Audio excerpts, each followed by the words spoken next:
UPSI की एक छोटी सी अपडेट आई है। छोटी सी है लेकिन बहुत इम्पोर्टेंट ये अपडेट है। आप में से बहुत से बच्चे होंगे जो यूपीएसआई का फॉर्म भरे होंगे और रजिस्ट्रेशन होने के बाद आगे की प्रक्रिया किसी वजह से पूरी नहीं कर पाए होंगे, या फिर सर्वर बिजी, या फिर जो भी रीज़न रहा हो। बहुत से बच्चे ऐसे जिन्होंने बस रजिस्ट्रेशन करा था, और बहुत से बच्चे ऐसे हैं जिनकी बस फीस जमा करनी रह रही थी।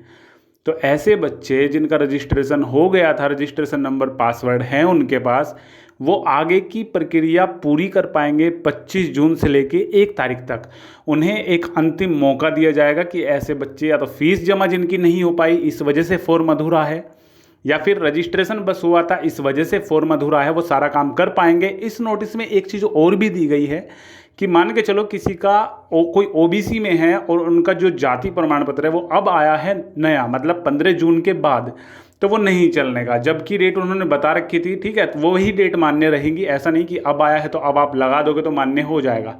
ठीक है, एक बार इस पे नोटिस पे नज़र डाल लेते हैं। इस पे लिखा हुआ है, उप निरीक्षक नागरिक पुलिस व समकक्ष पदों पर सीधी भर्ती हेतु आवेदन करने की अंतिम तिथि 15 जून तक जिन आवेदकों द्वारा पंजीकरण या फिर रेफरेंस नंबर प्राप्त कर लिया गया है, परंतु उसके बाद की जो प्रक्रिया है वह बैंकिंग सर्वर या फिर ट्रांजैक्शन न होने के कारण या फिर आवेदन प्रक्रिया पूर्ण नहीं कर पाए हैं, ऐसे आवेदकों को रजिस्ट्रेशन के पश्चात की प्रक्रिया, मतलब रजिस्ट्रेशन के बाद की सारी प्रक्रिया व आवेदन शुल्क जमा करने की प्रक्रिया पूर्ण करने हेतु बोर्ड द्वारा दिनांक 25 जून से दिनांक 1 जुलाई तक पोर्टल पर एक्सेस कराए जाने का निर्णय लिया जाता है। अब इसमें दोनों चीज़ें ले ली, रजिस्ट्रेशन के बाद का और आपका फीस जमा करने वाला, दोनों के दोनों। ऐसा नहीं है कि बस फीस जमा होगी, रजिस्ट्रेशन के बाद का अगर क्लियर नहीं है तो ठीक है, तो रजिस्ट्रेशन के बाद की सारे स्टेप्स खोले जाएंगे।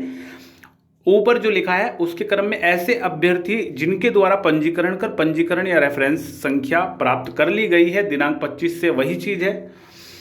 उक्त भर्ती में किसी भी प्रकार के आरक्षण का लाभ लेने हेतु किसी भी प्रमाण पत्र के निर्गत होने की, मतलब जो प्रमाण पत्र आता है उसकी अंतिम तिथि पूर्व की भांति 15 जून ही रहेगी तथा उसमें कोई परिवर्तन नहीं किया जाएगा। यह भी निर्देशित किया जाता है कि किसी भी नए रजिस्ट्रेशन की अनुमति प्रदान नहीं की जाएगी। रजिस्ट्रेशन नहीं खुलेंगे जिनके पास रजिस्ट्रेशन आईडी है, SICUB करके शायद वो थी, तो वही चीज़ रहेगी और आपका पासवर्ड होगा और जो आपके फ़ोन नंबर वगैरह पे आया होगा, ठीक है ना। तो बस वही चीज़ है कि अब ये फॉर्म खुल जाएंगे और 1 तारीख तक अब आप इन्हें, जिनके पास रजिस्ट्रेशन नंबर है वो आप कंप्लीट कर सकते हो।